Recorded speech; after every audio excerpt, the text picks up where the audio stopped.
Vamos orar pelo nosso Brasil. Essa guerra é espiritual. E hoje é a maior resposta que nós podemos dar ao mundo do mal, que vai ser expulso do governo desse Brasil esse ano. Em nome do Senhor Jesus. Amém. E ocorreu a nova edição da Marcha para a Política, sob o codinome de Marcha para Jesus.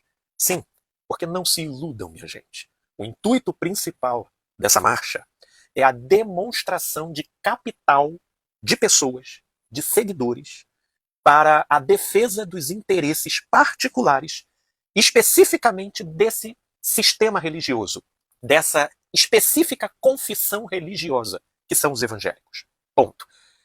E nessa marcha para a política, né, além dos entretenimentos de cantores gospel e de palavras, que são apenas a cortina de fumaça para poder distrair e fazer cócegas nos seguidores, tem ali aqueles cuja participação compõe o intuito principal do movimento, os políticos. E aí eles vêm à tona trazendo exatamente um dos discursos que, do ponto de vista da democracia, é um perigo extraordinário. Sequestrar o discurso político e submetê-lo ao crivo do religioso, retirando-o do campo da razão e trazendo-o para o contexto do espiritual. Agora já não é mais o direita ou esquerda, já não é mais a proposta política X contra a proposta política Y. Agora, nas palavras do próprio pretendente político que falou aí no vídeo, diga-se de passagem, todo cagado, todo cagado. Meu Deus do céu. Mas percebam como que a mentalidade da religião dos homens, ela é seletiva, arbitrária. Ela elege os seus. E uma vez lá colocado, quanto mais as pessoas notem absurdo, quanto mais a coisa seja ridícula, o fenômeno bolha, e que insufla eles de uma presunção, de eles serem o grupo escolhido e os outros não, levam eles a menosprezar a percepção dos outros. E se eles concordam, olha, os frutos da árvore podem estar dando todos os indícios de que se trata de uma bananeira. Mas eles vão dizer, é um pé de maçã.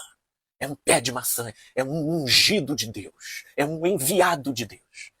E se você for olhar para a própria Bíblia, isso está recheado dessas histórias, como que o povo se aliena na direção de enaltecer um determinado líder, mesmo na contramão de todos os seus frutos. Isso porque esse líder, ele dialoga com as carências e o medo desse coletivo. E como o meio religioso é um meio altamente supersticioso, paranoico, ansiogênico, vê chifre em cabeça de cavalo, aí chegam os políticos com esse discurso. É a luta do bem contra o mal.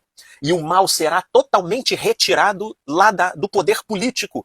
E o pior, ele diz em nome de Jesus. Jesus, que nunca foi para o lado político na sua trajetória ministerial. Nem ali na Galileia, nem em Jerusalém, muito menos em Roma. Jesus, ele sempre trilhou o caminho do dia a dia, da necessidade das pessoas, assistindo quem precisava, ensinando quem estava disposto a ouvir e ensinando o caminho da transformação da mente na direção da vida.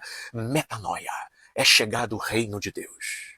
Mas a perversão da religião dos homens é querer pegar o substrato dessa mensagem, que em si ela tem vida, e macumuná-la com as intenções políticas de ascensão de poder público perante as pessoas. E esse casamento tem o poder de levar um país ao retorno da chamada Idade das Trevas, que é quando a mentalidade dogmática se sobrepõe à razão, e isso no meio político. E aí ninguém mais vai poder questionar, porque o absoluto vai estar estabelecido. Aquele líder é ungido de Deus. Quem fala mal está se levantando contra o próprio Deus e só pode falar bem.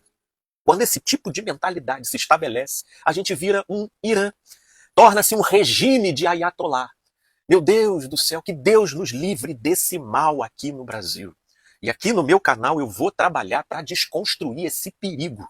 Que Deus nos livre dessa marcha para a política, dessa volúpia ensandecida desses líderes que se ocupam do lugar que eles têm e da popularidade que eles adquiriram para potencializar isso ainda mais, visando o poder temporal, visando aquilo que acaba, visando aquilo que não tem o menor significado na eternidade.